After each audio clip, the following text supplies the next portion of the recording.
معقول تيجي الصيف وما جهز لك ادخل عرض على جلابيه القبردين بسعر 350 ليره تركي صارت او 8 دولار او الا الحجاج ولجماعه العمره لكم اسعار على الاول. طبعا مع جلابيه طفلك بسعر 100 ليره تركي تاخذها منين؟ من عند الدفي الذهبي، لانه اعلنت عن دخول مدينه الدانا وترقبوا الافتتاح بشكل قريب. يلا لنشوف اشو في عندهم.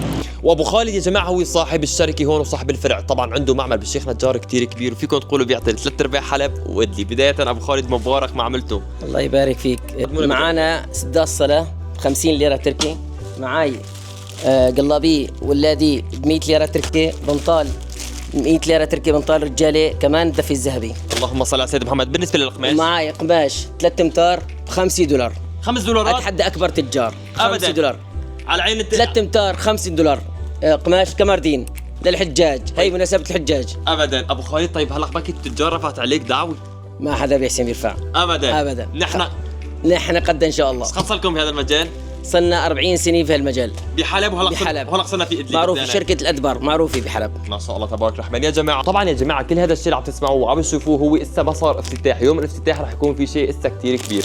يعني الجلابيه اللي لابس منها انا اللون هاد واللون هاد وهي الالوان كلياتها اللي شايفينها بجميع المقاسات بسعر 8 دولار. هاي بنتحداكم اذا حدا بيعطيكم اياها تحت ال10 جملي وليس مفرق، ولكن الشركه جاي بقوه وبدها تخلي الكل يستفيد.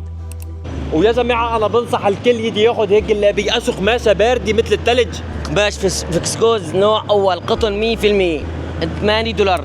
تركي 350 ليره. طيب مدفون مليون بالمية، بياخذها ببلاش. ابو خالد نازل على ادلب مدينه الدانا بقوه. وشوفونا على هالشب اللهم صل على سيدنا محمد. معلم تاخذ هيك جلابيه لطفلك مع الطاقيه بكل الالوان بشقد 8 دولار او ما يعادل 350 ليره تركي. يعني في مكان واحد بتاخذ للعمره وللحج ولاطفالك ولإلك.